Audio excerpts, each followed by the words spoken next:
Hello friends, welcome to study group Pathshala. मैं उल्लास और आज की क्लास में डिस्कस करेंगे एक इंपॉर्टेंट ऐसे को आईएएस होगा climate change effects and solution पर। ठीक है, काफ़ी ज़्यादा इंपॉर्टेंट टॉपिक हो सकता है आप सभी के लिए। इसको आप जरूर तैयार करिए, स्पेशली ईसीजीसी पीओ एग्जाम के लिए, और साथ ही साथ आप IBPS PO other banking exams के लिए भी इस टॉपिक को तैयार कर सकते हो।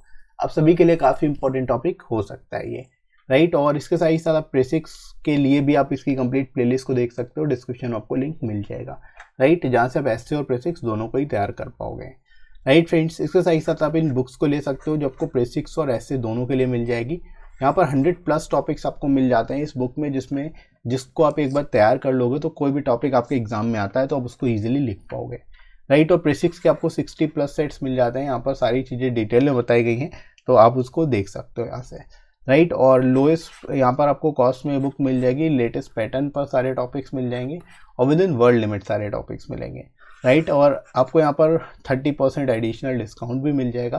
तो डिस्क्रिप्शन में दोस्तों लिंक दिया गया है, वहाँ से जाके आप डिस्काउंटेड रेट्स पे इन बुक्स को ले सकते हो और अपनी प्रिपरेशन को और बेहतर तरीके से कर सकते हो, राइट फ्रेंड्स। तो चलिए शुरू करते हैं आज की क्लास को, लेट स्टार्ट। और यहाँ पर दोस्तों इंट्रोडक्शन से हम लोग स्टार्ट करेंगे इस टॉपिक को, कैसे आपको एक्सप्लेन करना है ये देख लेते हैं। दोस्तों, climate change is a change in the climatic condition on earth. ठीक है, सिंपल वे में आप डिफाइन कर सकते हो कि क्लाइमेट चेंज क्या है। एक तरह की क्लाइमेटिक कंडीशन है अर्थ पर। ठीक है, there is a frequent variation in the weather, however climate change is known to occur only if these variation last for a few decades. ठीक है, यानी कि सिंपल सा आप यहाँ पर बता सकते हो, इसकी डेफिनेशन जो होती है कि जो फ्रीक्वेंट वेरिएशन होता है वेदर में उसको क्लाइमेट चेंज कहते हैं। लेकिन क्लाइमेट चेंज इसको तभी बोलेंगे जो ये वेरिएशन है लॉन्ग टर्म का हो, यानी फ्यू डिकेड्स तक हो, यानी कई दशकों तक अगर इसका वेरिएशन चल रहा है, वेरिएशन हो रहा है, तो इसको हम लोग क्लाइमेट चेंज बोलेंगे, right. Change in pattern of the climate on the earth has become a global cause of concern. ठीक है, यहाँ पर आप बता सकते हो जो चेंज इन पैटर्न है क्लाइमेटिक कंडीशंस का, वो भी एक ग्लोबल कॉज ऑफ कंसर्न है। ठीक है, वो भी एक चिंता का विषय है क्योंकि उसमें भी काफ़ी तेज़ी से वेरिएशन आ रहा है, राइट। तो यहाँ पर दोस्तों आप शुरुआत इस तरह से इंट्रोड्यूस करते हुए बताते हुए कर सकते हो कि क्लाइमेट चेंज होता क्या है, राइट दोस्तों। इसके अलावा देखो, researchers continuously observe the pattern to understand the past, present as well as the future climatic conditions. ठीक है, यानी जो रिसर्चर्स है वो कंटिन्यूअली क्या कर रहे हैं, पैटर्न को अंडरस्टैंड, पैटर्न को जानने की कोशिश कर रहे हैं जो पास्ट, प्रेजेंट और फ्यूचर में बन सकता है इससे रिलेटेड, क्लाइमेटिक कंडीशन से related, right. A record of the climate has been accumulated and is updated regularly based on the geological evidences। ठीक है, आप ये कह सकते हो एक रिकॉर्ड है क्लाइमेटिक कंडीशंस का जो कि एक्यूमुलेट होता है रेगुलर बेसिस पर, उसको अपडेट भी किया जाता है ताकि जियोलॉजिकल जो एविडेंसेस हो उसके बारे में पता किया जा सके, right. There are a number of factors that have contributed towards weather change. ठीक है, आप ये कह सकते हो कि कई सारे फैक्टर्स हैं जो कि कंट्रीब्यूट करते हैं वेदर चेंज को, वेदर पैटर्न में बदलाव को, राइट। तो इस तरह से दोस्तों आप इंट्रोडक्शन में इस टॉपिक को लिख सकते हो, एक्सप्लेन कर सकते हो, राइट दोस्तों। आगे मूव करते हैं हम लोग बॉडी सेक्शन में। दीज इंक्लूड, आप फैक्टर्स की बात करेंगे हम लोग कि कौन कौन से फैक्टर्स हैं। तो these factor include the variation in solar energy received on the earth. ठीक है, यानी कि जो सोलर एनर्जी रिसीव्ड हो रही है तो उसमें वेरिएशन हो रहा है। इरप्शन ऑफ वॉल्केनोस, यानी वॉल्केनोस के इरप्शन एक कारण है इसका। ऑर्बिटल चेंजेस, जो ऑर्बिटल चेंजेस हो रहे हैं, साथ ही साथ प्लेट टेक्टोनिक्स। ठीक है, जो प्लेट टेक्टोनिक्स में चेंजेस आ रहे हैं, ये सारे जो है एक तरह के कॉज है क्लाइमेट कंडीशंस के चेंज होने के, राइट। तो इनको आप बता सकते हो यहाँ पर। Besides a number of human activities have also led to the change in the climatic conditions particularly over a past few decades. इसके साथ ही साथ दोस्तों आप बता सकते हो कि ह्यूमन एक्टिविटीज़ भी जो है इसका एक बड़ा कारण है जिसकी वजह से जो है क्लाइमेटिक कंडीशन में बदलाव आ रहा है। ठीक है, और कई डिकेड्स से देखा जाए तो ह्यूमन एक्टिविटीज़ जो है काफ़ी हद तक प्रभावित कर रही है, राइट। तो यहाँ पर दोस्तों इस तरह से इसको आप लिख सकते हो। इसके बाद आगे मूव करते हैं। The change that has taken place in the recent past is also refers to as outcome of global warming. ठीक है, यानी जो चेंज आया है जो कि दिख रहा है रिसेंट पास्ट में, जो चेंज दिख रहा है उसको हम लोग ग्लोबल वार्मिंग, वो एक तरह से जो है ग्लोबल वार्मिंग का नतीजा है। ठीक है, ग्लोबल वार्मिंग का कारण है, राइट।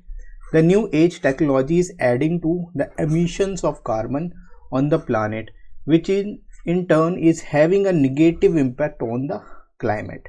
ठीक है, आप ये कह सकते हो जो न्यू एज टेक्नोलॉजी है वो भी एक तरह से कार्बन एमिशन को ऐड कर रही है और एक तरह से जो निगेटिव इम्पैक्ट डाल रही है क्लाइमेट पर, राइट। तो टेक्नोलॉजी को भी थोड़ा सा हमें यहाँ पर जो है इसको फोकस करना होगा क्योंकि इसकी वजह से कार्बन एमिशन बढ़ रहा है, right. Change in the climatic condition are also having a negative impact on the water system. ठीक है, जो क्लाइमेटिक कंडीशंस हैं उसमें अगर बदलाव होता है तो उसका इम्पैक्ट जो है, उसका निगेटिव इम्पैक्ट पर्टिकुलरली जो है किसके ऊपर पड़ता है, वाटर सिस्टम के ऊपर भी पड़ता है। ठीक है, तो यहाँ पर आप वाटर सिस्टम के ऊपर क्या इम्पैक्ट पड़ेगा वो भी बता सकते हो, राइट। जैसे कि it has resulted in the melting of glaciers and erratic rainfall pattern that in turn are leading to environmental imbalance. ठीक है, आप यहाँ पर बता सकते हो क्लाइमेटिक कंडीशंस चेंज होने का वाटर सिस्टम पे क्या प्रभाव पड़ेगा। इसकी वजह से ग्लेशियर्स जो है वो मेल्ट होते हैं, रेनफॉल जो है उसका पैटर्न खराब हो जाता है, जिसकी वजह से इन्वायरमेंटल इम्बैलेंस क्रिएट होता है। ठीक है, तो ये एक बड़ा कारण है। ठीक है, man due to his need and greed has done many activities that not only harm the environment but himself too. यहाँ पर आप दोस्तों इस तरह से लिख सकते हो कि जो ह्यूमन एक्टिविटीज़ है उसके कारण जो है वो केवल इन्वायरमेंट को नहीं यहाँ हार्म कर रहा है बल्कि अपने आप को भी हार्म कर रहा है, right. Many plant and animal species go extinct. ठीक है, ह्यूमन एक्टिविटीज़ और अदर एक्टिविटीज़ के कारण जो है कई सारी प्लांट और एनिमल्स की स्पेसीज जो है वो एक्सटिंक्ट हो चुकी हैं। ठीक है, यहाँ पर आप बता सकते हैं ह्यूमन एक्टिविटीज़ की वजह से।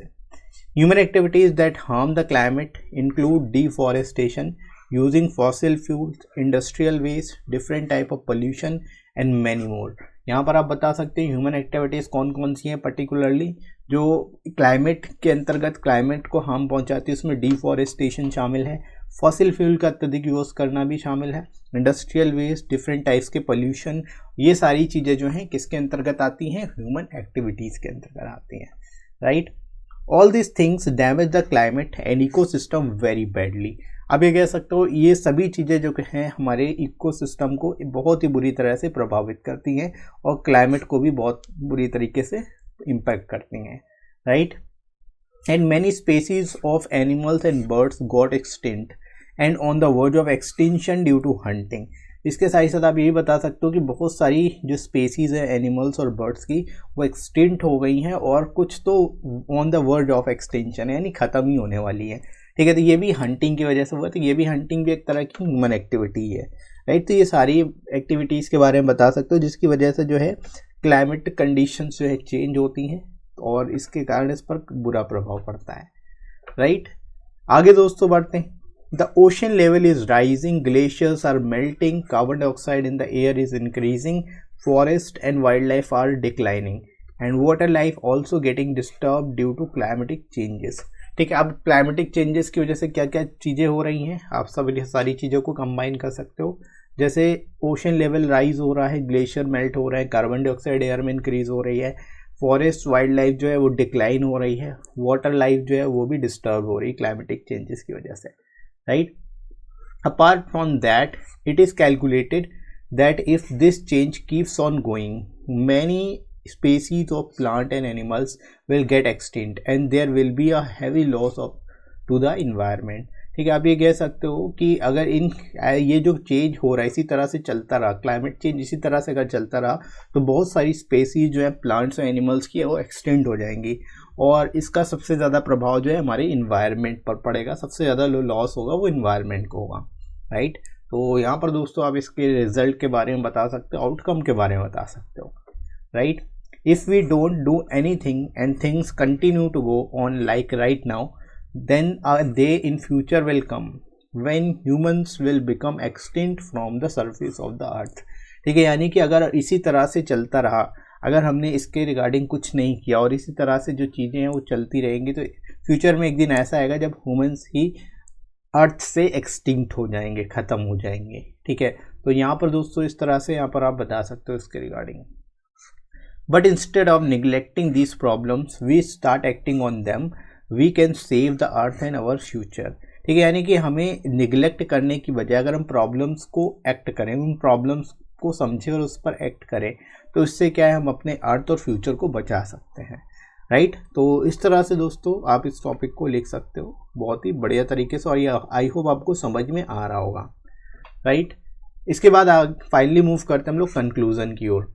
Although humans mistake has cause great damage to the climate and ecosystem, but it is not late to start again and try to undo what we have done until now to damage the environment।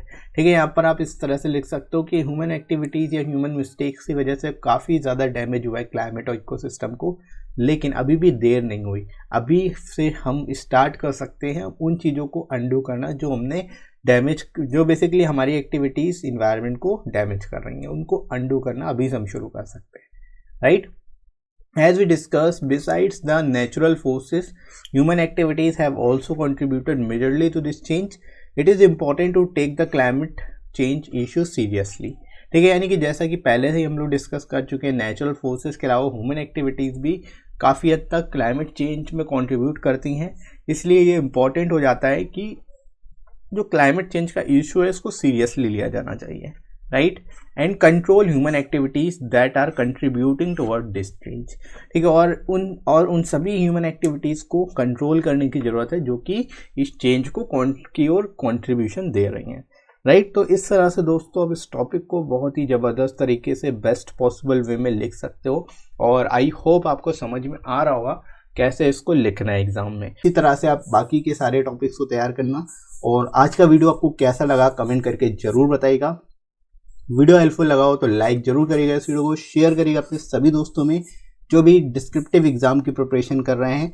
इसके साथ ही साथ अगर आप channel पे नए हो तो इस चैनल को सब्सक्राइब जरूर करना। आप टेलीग्राम चैनल को भी ज्वाइन कर सकते हो जहाँ पर आपको सारे इंपॉर्टेंट पीडीएफ मिल जाएंगी और क्लासेस की नोटिफिकेशन मिल जाएगी, राइट। इसका लिंक भी आपको डिस्क्रिप्शन में मिल जाएगा और कमेंट सेक्शन में ही पिन कर दूंगा मैं, वहाँ से जाके आप ज्वाइन कर सकते हो, राइट फ्रेंड्स। तो अभी के लिए इतना ही, नेक्स्ट मिलते हैं अगली क्लास में। Thanks for watching.